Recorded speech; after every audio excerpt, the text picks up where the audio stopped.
It was a holiday morning, and I was about to take my son, Ken, to his baseball match.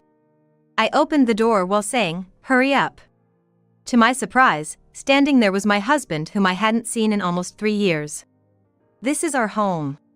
When my mind went blank and I was too shocked to think clearly, a woman who emerged from behind my husband continued, "We're gonna take custody of our son." It turned out that the woman was my sister-in-law, as I had feared. How many times I had hoped it was a mistake. It seemed too coincidental that my husband disappeared around the same time my sister-in-law did.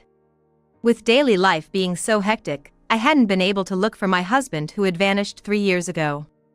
Searching for detective agencies online, I found I couldn't afford to hire one, but trying to search on my own had its limits.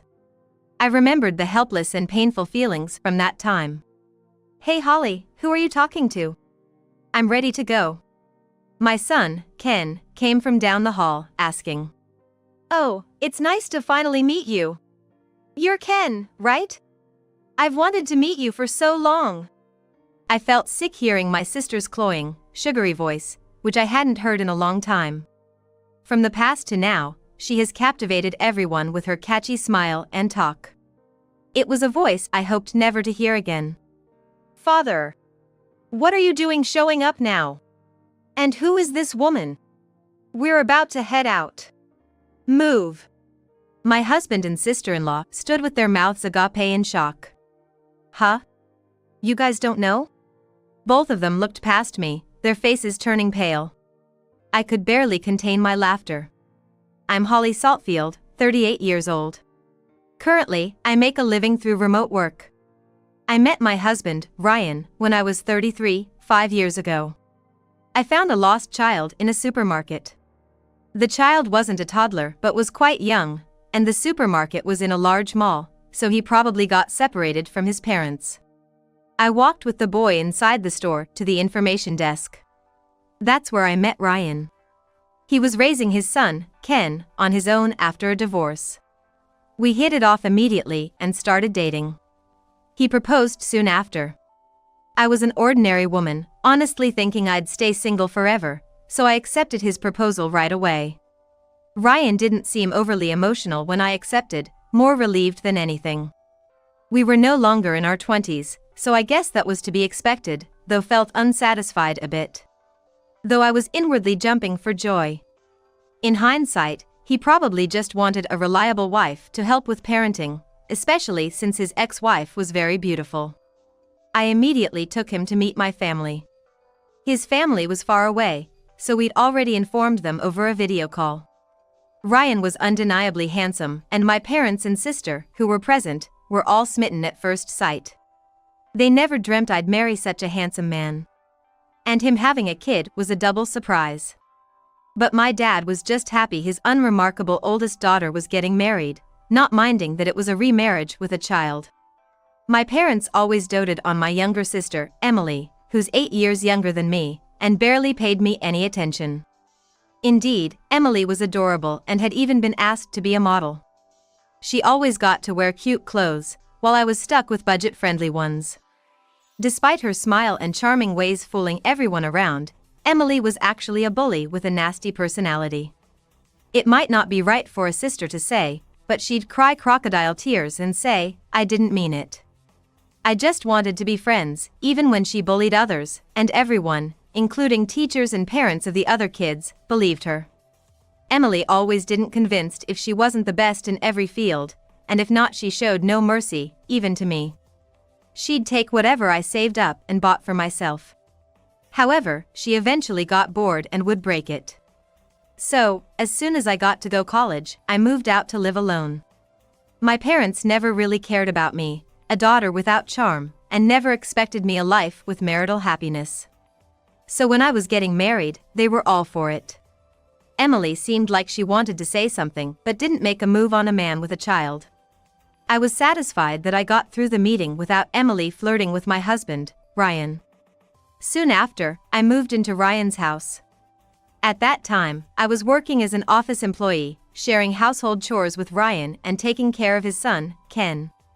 However, after moving in, Ken's attitude changed drastically.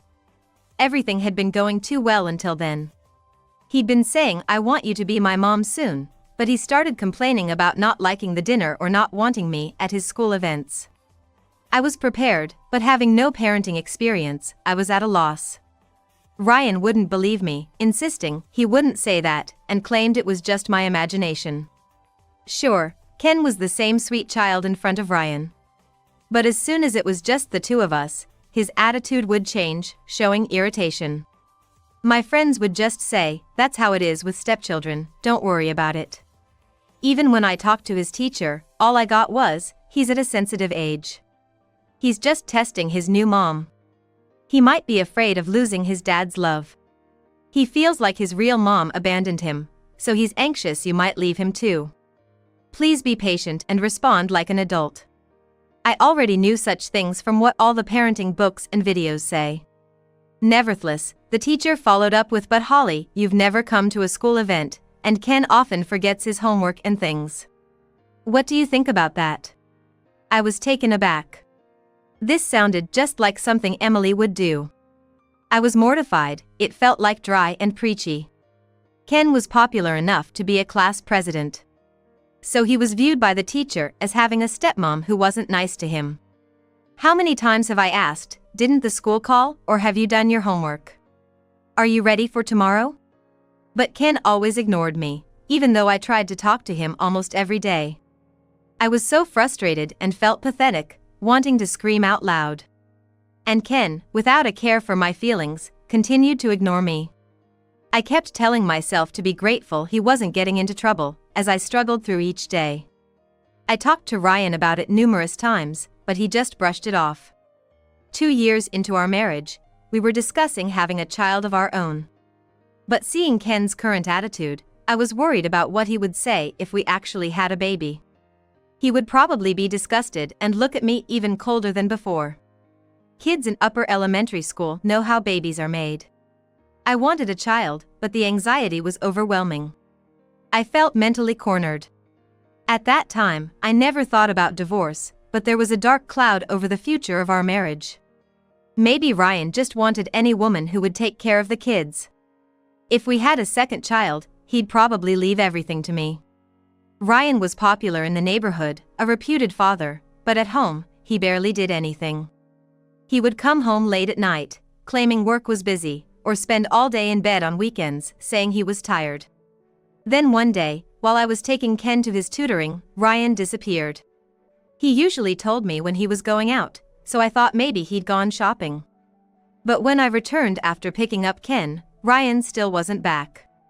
I sent Ken, who was complaining about his father's absence, to his room, and started calling our mutual friends and Ryan's colleagues. No one had any clue about his disappearance. I even called both our parents, but they didn't know either. In addition to that, my mom was in a frenzy because my sister, Emily, was missing. I spent the whole night looking in places they might be but found nothing. I was completely panicked. But I had to get Ken to school in the morning. Watching the sky brighten, I returned home, worried sick. As expected, Ken was grumpy in the morning, saying, "It's all your fault. You never take care of Dad properly. You can't even take care of me. It's your fault Dad left us." He spat out these words, far beyond what you'd expect from an elementary school kid, and left for school. I kept wondering what I did wrong, what I did to deserve this, or maybe what I didn't do. I headed to work with a terrible headache, riddled with these thoughts. When I got home, Ryan's stuff was gone. I noticed the divorce papers and a note in the safe. It read, "Holly, I'm sorry, but I've met the woman of my dreams. Take care of Ken for me. She doesn't want a child that's not hers. I've quit my job and canceled my phone, so don't bother contacting me. Thanks for everything." And in small letters at the end, "Sorry, big sis. I'm with Ryan now. I've told our parents. Goodbye." My sister ran away with my husband? I was filled with disbelief. I had no idea when all this had happened, completely unaware. Then I noticed that all the bank cards and credit cards in the safe were gone. He had taken all the savings we'd been building up to buy a big house. My head was spinning from the shock. I didn't know what to say when Ken came back. I had to protect my son, who saw me as an enemy. All we had left was the money I had saved, and I knew I'd have to work like crazy from now on. For about a month after that day, I barely remember anything. I think I explained to Ken that his dad had apparently run off and that we were getting a divorce. I remember Ken giving me a cold look and locking himself in his room. After that, he rebelled less against me, but I couldn't tell what he was really feeling. When he was a middle school student, Ken joined the baseball team and became a regular player in his second year, always going to matches here and there. Today was another match at a baseball field a bit far away. I was getting ready to take Ken to the game. I opened the door while telling him, "Hurry up." Standing there was Ryan, whom I hadn't seen in almost 3 years. "This is our house." While my mind went blank because I was too shocked to think clearly, the woman who came out from behind Ryan continued, "We're gonna take custody of our son." It was indeed my sister, Emily. How many times had I hoped it was all a mistake? That Ryan and Emily disappeared at the same time was just a coincidence. I couldn't search for my missing husband 3 years ago due to daily life pressures. Searching for detective agencies online, I couldn't afford their services, but my own search efforts had their limits. The painful and helpless feelings from that time came flooding back. "Hey Holly, who are you talking to?" "I'm ready," said Ken, coming from down the hall. "Oh, I'm finally meeting you. You're Ken, right? I've always wanted to meet you." I felt sick hearing my sister's cloying, sugary voice, which I hadn't heard in a long time. She had always captivated everyone with her beaming smile and her sweet, cajoling voice. It was a voice I never wanted to hear again. "Dad, what are you doing showing up now? And who is this lady? We're about to leave. Move." Ryan and Emily stood there with their mouths open in shock. "What? You guys don't know?" Both of them turned pale as they looked behind me. I could barely contain my laughter. Yes, Ken was holding a cute little girl in his arms. After Ryan ran away, I worked tirelessly, juggling childcare and my job. The shock of his elopement had taken its toll, and I collapsed while talking to Ken. I lost consciousness and woke up in a hospital bed. Ken had called the ambulance for me. He was sitting beside my bed, looking sheepish. Then suddenly shook his head. "Holly, I'm sorry. I didn't realize how tough you had it. And you're pregnant, yet I've been making you do everything. I can't believe you're going to be a mom, but please, let's stay together as a family." "I was scared I'd end up all alone," Ken said, tears rolling down his cheeks. I felt a pang in my heart, realizing that he too had been struggling and lonely. And I was surprised to learn about my pregnancy. I was so caught up in daily life that I hadn't noticed. "Ken, I understand. I forgive everything. From now on, we'll work together as comrades. When the baby comes, you'll help out, right?" We shook hands and made up. He was there for me during the delivery, just like a husband would be, and he even helped choose the name Juliana for his half-sister.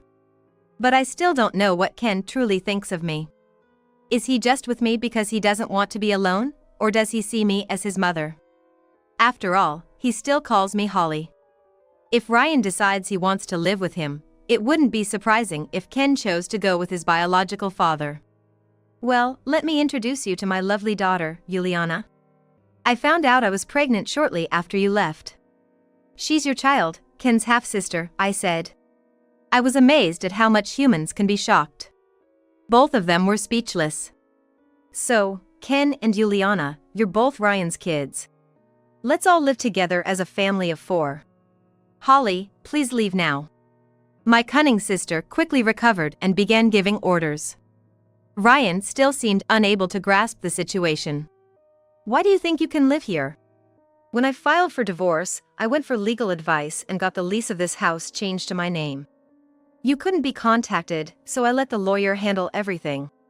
I had to prioritize securing a place to live since Ryan might have returned and kicked me out.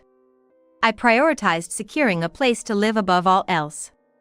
I'd rented a large apartment planning to live as a family, so the rent was a struggle, but my current job pays well enough to manage it. In fact, I'm even considering buying the apartment. Taking such liberties. I married a plain woman like you and even let you have a cute daughter that looks like me. You should be grateful. So, you leave. I'll take care of the kids. I couldn't stay silent anymore. It's not like humans are born as easily as puppies. And he called me plain outright. I may look average, but I have talent in my work. Well, I might consider it. I'm planning to buy an apartment in a couple of months, so after that, it's fine. But the kids are staying with me. I was planning to save a bit more before buying, but I can't afford to dilly-dally now. Once I deliver my current project, I won't have any financial worries. But what about the kids? What about Ken? Juliana is my child, and I can't imagine handing her over to someone else, but I don't know Ken's true feelings. I suppress my feelings to avoid being abandoned, but maybe he'd prefer his biological father. Hey, at least Ken has no relation to you, Holly. You're not saying you want to stay together because there's no blood relation, are you? Before I could think, my hand struck Ryan's cheek. And then Emily's in the same manner. Enough! Just because I've always been compliant doesn't mean I'll let you do whatever you want. Do you have any idea how worried I was when Ryan disappeared? I couldn't care less about Emily. Our parents were worried, but I knew she was probably being kept by some man. I felt a bit better after getting those long pent-up words off my chest. Yeah, Holly never gave up on me and worked non-stop. Whenever she had time, she'd contact the police where she filed the missing person report and call Dad's family and acquaintances, desperately searching. More for a stranger like me than for herself. Holly may not be blood-related, but she's far more admirable than my own parents, and I'm thankful for that. I was probably the most surprised by Ken's compassionate words. It warmed my heart to know he understood everything. My husband was flustered by this unexpected defiance from Ken, whom he thought was on his side. Ryan was looking back and forth between me and Ken, his eyes wide. My daughter started crying because of my loud, angry outburst. There, I didn't mean to scare you, sorry. Hey, that's how it is. I'm gonna live with Holly, Mom. Mom, we need to hurry or I'll be late for the game. Don't you have a meeting to catch? As if to say this conversation was over, Ken hustled everyone out the door and locked it. As we walked away briskly, I heard my husband and Emily shouting something in the background, but I didn't look back and got into the car. Mom, I'm sorry. I wanted to call you Mom sooner, but I was too embarrassed. Will you really stay with me? He was still just 14 years old. Ken looked at me with uncertain eyes. Remembering his anxious eyes when we first met made him even more precious to me, so I hugged him tightly. Of course, I will. But choosing me means you're okay with me nagging and fussing over you, right? But really, thank you for choosing me. I held back tears as I hugged him. He seemed embarrassed to be hugged and pushed me away. I felt amazing as I dropped him off. I still had time before my meeting, so I went back home. My husband and Emily were still there. Still here? No matter how many times you ask, my answer won't change. They followed me closely, trying to get into the room. But I didn't want to let them in, not even a step, so I didn't open the door. Just for one night. Won't you give me a chance to talk to my son? He had forever abandoned his last chance, and now he's asking for it? I glared at him, thinking, what now? Holly, what meeting? Weren't you just a secretary? They were obviously expecting something from me, but I couldn't tell them the truth. My comic on social media had gone viral, leading to corporate projects and product development. It was about my life with my son and daughter, and many people related to it. After taking maternity leave, I quit my job, and now I can live comfortably just from that work. I'm even invited to give lectures, not the ordinary person I used to be. That's old news. What about you? Some receptionist at a company? Emily had always relied on her looks and struggled with studies. She landed a job at a big company based on her appearance but ended up as a mere receptionist. Emily was clearly upset at being mocked by me. Her beautiful face contorted in anger. I quit that boring job a long time ago. Now, I'm focusing on self-improvement for Ryan's sake. So, she's basically unemployed and a freeloader. She's always been extravagant with money, which is probably why she's in this situation. Either way, it's none of my business. Got it. But this has nothing to do with me. If you don't leave soon, I'll call the police. Oh, Ryan, just give me your contact info.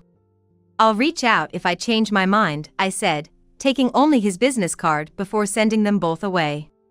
I immediately contacted my lawyer, having successfully obtained Ryan's contact information. Initially, I had a free consultation, and as I started earning more, I got paid advice on divorce and property division. With Ryan found, it's time to formally demand property division and alimony. Of course, I'll demand compensation from Emily too. We have a meeting scheduled for today with all four of us.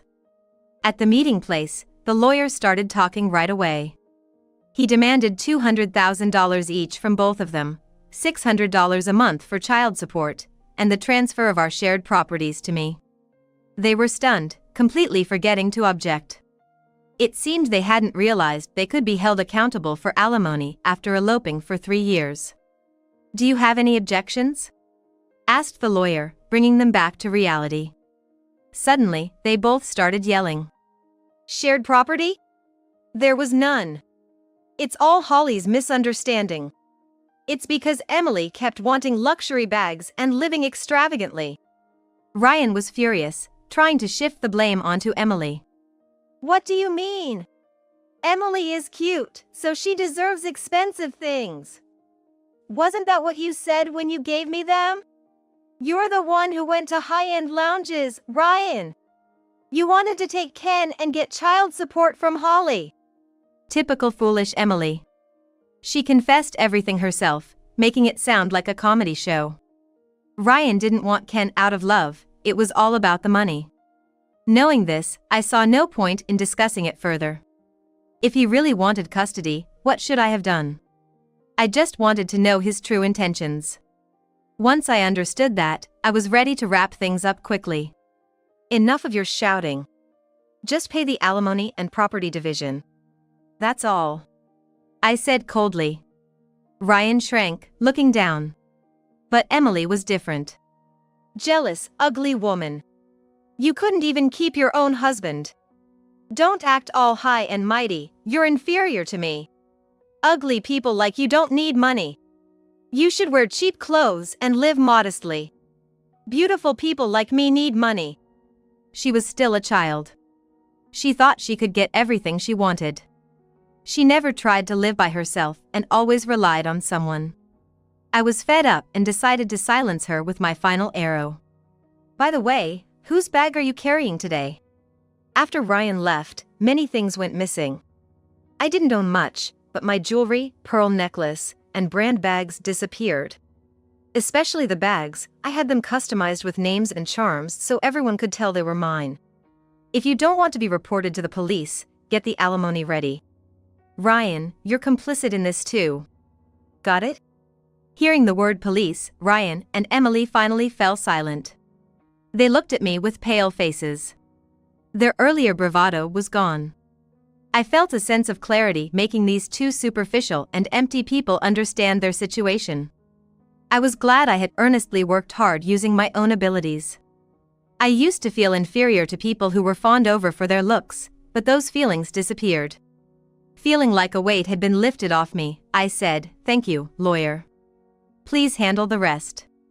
I have to pick up my daughter from daycare. Ryan, Emily, you have 1 week. If you can't manage it, you know what will happen," and I left. A week later, right at the deadline, they paid up. They must have begged their parents for help. Ryan's parents apologized to me, and my parents were angry.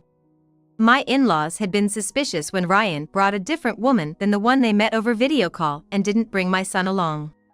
It turns out Ryan divorced his first wife due to his infidelity, and he probably thought keeping his son with him would prevent her from leaving.